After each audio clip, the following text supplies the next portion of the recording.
Assalamualaikum pemirsa dimanapun Anda berada, salam sehat, salam sejahtera. Informasi kali ini besarnya tanggung jawab atas tugas yang masih harus dilaksanakan telah memupus penderitaan hidup yang dialaminya. Jangankan hujan atau panas, bahkan sekalipun harus berjalan dengan kursi roda. Semangat untuk mengabdi melaksanakan tugas semakin bergelora. Itulah gambaran dari jiwa seorang Ining Setianingsih SPD, seorang guru yang bertugas di SDN Cilangkap, Kecamatan Puspahyang, dan kini mengajar di kelas 4. Sejak peristiwa kecelakaan 4 tahun lalu hingga ia harus menerima kenyataan tak bisa berjalan, dan kini setiap hari Ining Setianingsih yang tinggal di Kampung Cilangkap, Desa Cimanggu, Kecamatan Puspahyang, Kabupaten Tasikmalaya, terpaksa berangkat ke sekolah diantar oleh suami dengan memakai kursi roda.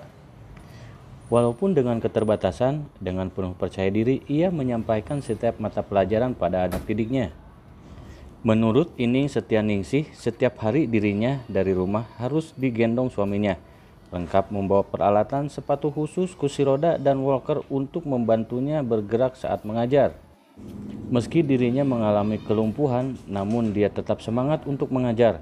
Bahkan kalau dia libur atau tidak mengajar, sangat merindukan anak-anak di sekolah dan suasana sekolahnya. Mengenai kondisinya, ia berharap bisa sembuh, walaupun memang dia tak mampu berobat karena terbentur biaya yang mahal. Semoga ada keajaiban terhadap kesembuhan penyakitnya. Ining pun memberikan semangat pada guru-guru lainnya agar tetap semangat mengajar walau dengan kondisi keterbatasan apapun, demi pendidikan anak-anak generasi penerus bangsa. Sosok suami Ibu Ining yaitu Bapak Ayat merupakan sosok yang berperan utama dalam mendorong semangat istrinya untuk mengajar. Ia setiap hari menemani dan menggendong istrinya agar bisa mengajar di sekolah. Ayat mengatakan dia ikhlas karena itu merupakan kewajibannya untuk mengurus istrinya. Namun semuanya diserahkan kepada istrinya karena terkadang dia kasihan juga istrinya dengan kondisi itu harus terus mengajar, tapi ternyata istrinya berpandangan lain dan tetap semangat untuk mengajar. Karena menurut istrinya, dengan mengajar dan bertemu anak-anak bisa mengobati penyakitnya, tidak malah diam di rumah dan malah banyak pikiran. Sementara Kepala Sekolah SDN Cilangkap Suparjo mengatakan, dengan semangat Ibu Ining, seandainya dia yang mengalami seperti Ibu Ining, belum tentu dirinya sanggup untuk terus mengajar. Bahkan dalam melaksanakan tugas tidak pernah mengeluh apapun, selalu memenuhi setiap tugas sebagai guru di sekolah. Atas dedikasi dan semangatnya Ibu Ining Setianingsih mendapat penghargaan dari Bupati Tasikmalaya Ade Sugianto berupa piagam penghargaan dan juga santunan untuk membantu meringankan beban ekonomi keluarga di tengah kondisinya yang lagi sakit. Sementara Bupati Tasikmalaya Ade Sugianto mengatakan dia sangat mengapresiasi semangat Ibu Ining dan jadi gambaran seperti itulah para guru berjuang tidak melihat kondisi dengan segala keterbatasan tetapi terus untuk berbakti mendidik generasi penerus bangsa ini.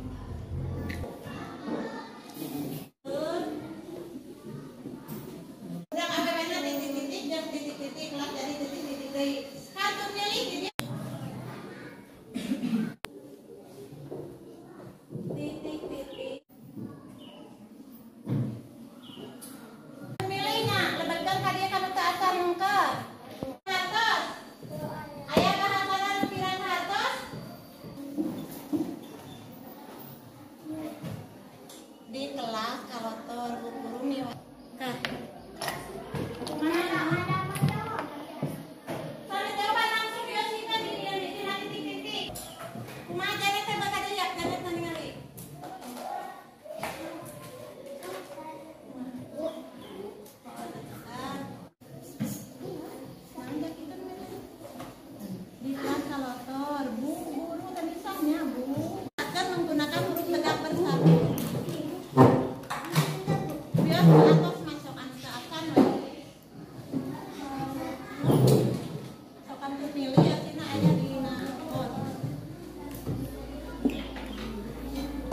Puspahyang sebagai guru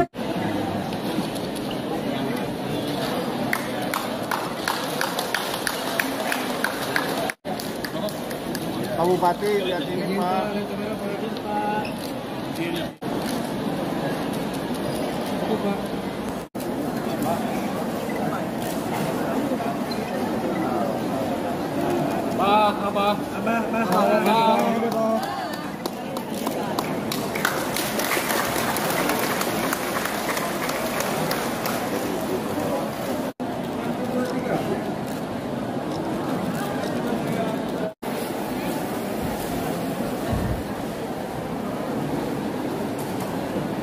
bawa peralatan seperti ini, sepatu, terus kursi roda, terus walker.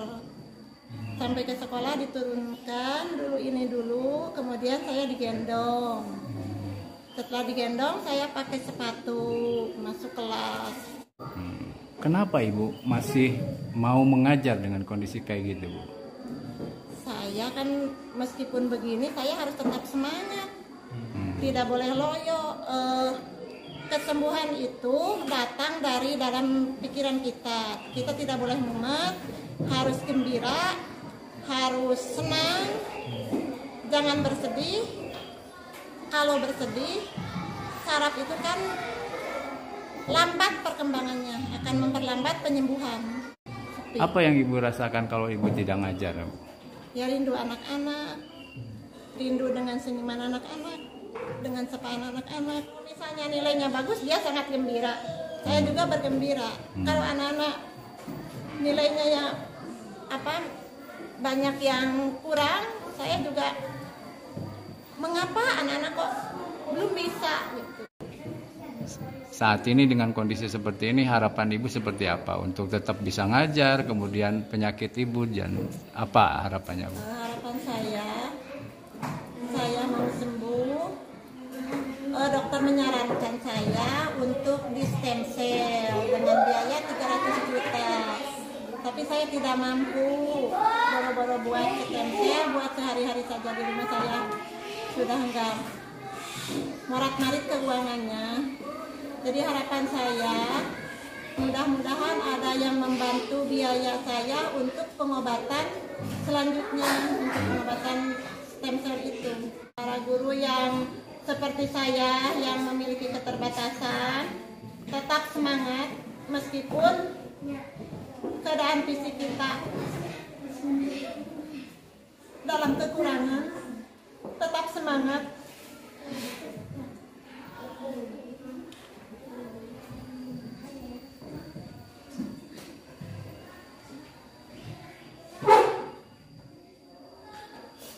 Tetap semangat memberikan ilmu pengetahuan kepada anak-anak didik kita.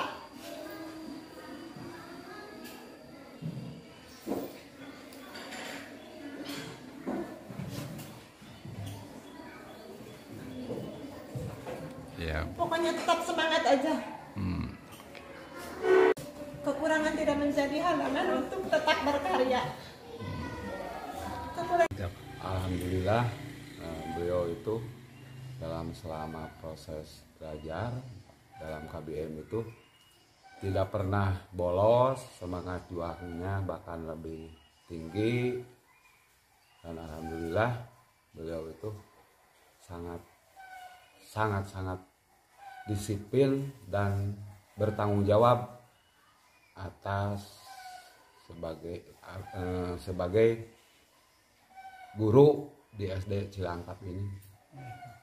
Apa nih Pak yang Bapak lihat dari sosok ibu guru itu masih semangat seperti itu, gimana nih Bang?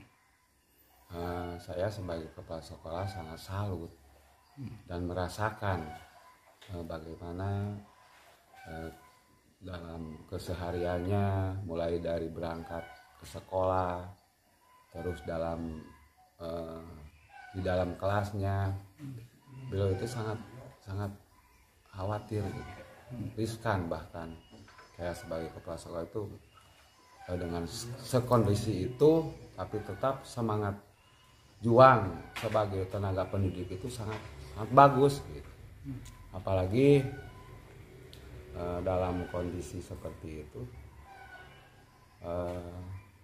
yang lebih was-wasnya itu kalau di waktu-waktu saya sebagai kepala sekolah tidak ada dikhawatirkan ada hal-hal yang tidak diinginkan. Tapi alhamdulillah selama dalam proses KBM selama hampir sudah 3 tahun lah ke belakang, beliau itu semangat juangnya lebih bagus. Alena lihat ibu gurunya sakit, gimana perasaannya? Sedih. Apa yang ingin diungkapkan? Pengen ibu guru sembuh. Sedihnya gimana, Dek? Sedih lah gitu. Pengen bisa jalan kaki, pengen sembuh, biar ibu guru bisa ngajar dengan bisa jalan kaki. Kalau ngajarnya gimana? Galak nggak ibu? Enggak, Ngerti nggak kalau ngerti. pernah ngebantuin apa aja? Karena membantu ibu guru membawa tas. Tas ke rumahnya ya. Ceritakan gimana nih harus tiap hari menggendong ibu ke sekolah. Apa yang Bapak rasain atau gimana perasaannya? Dalam rangka mengurus istri untuk bekerja di sekolah, sebetulnya sih bagi saya tidak ada keluhan yang terlalu mengeluh. Cuman kali-kali kalau misalnya musim hujan ya, itu kan ada kedaruratan ketika turun dari kendaraan mau masuk kelas tuh kan tidak bisa pegang payung. Jadi itu yang dikeluhkan tuh paling kalau musim hujan aja. Kalau hari-hari biasa saya mungkin udah terbiasa dengan keadaan itu, jadi nggak ada keluhan sama sekali. Ibu pernah ngerasa apa ya, putus asa gitu? Mungkin itu ya manusiawi, seorang manusia kena musibah memang kadang-kadang ada rasa putus asa, tapi saat itu saya selalu mendampingi, memberikan support bahwa setiap manusia itu pastilah ada rasa itu. Kemudian kita kembalikan diri lagi ke awal untuk merasa kita itu sudah ditentukan oleh yang pencipta, bahwa kita itu ada musibah, ada juga nikmat gitu. Jadi seolah-olah hal yang biasa saja gitu. Jadi Bapak nggak pernah nyaranin, udahlah berhenti aja ngajarnya, gimana Dok? Kalau itu pernah saya ajukan di kumpulan keluarga gitu, ada kumpulan keluarga, saya dimusyawarahkan seolah-olah saya tuh kalau terus-terus ikut mensupport seolah-olah memaksakan seseorang untuk bekerja gitu. Saya sering udah berhenti aja. Sekarang kita kan makan masih makan gitu ya, kebutuhan yang lain masih ada gitu. Cuman kata beliau gini, saya kalau berhenti bekerja pikiran semakin pusing katanya. Terus saya masih enak mengajar di sekolah yang mana kalau nanti saya udah pensiun kan udah mengajar lagi, jadi perkembangan ilmunya itu malah makin berkurang katanya kalau berhenti mengajar gitu katanya. Jadi udah saya ajukan untuk berhenti tapi menolak gitu. Ibu pernah curhat minder nggak dengan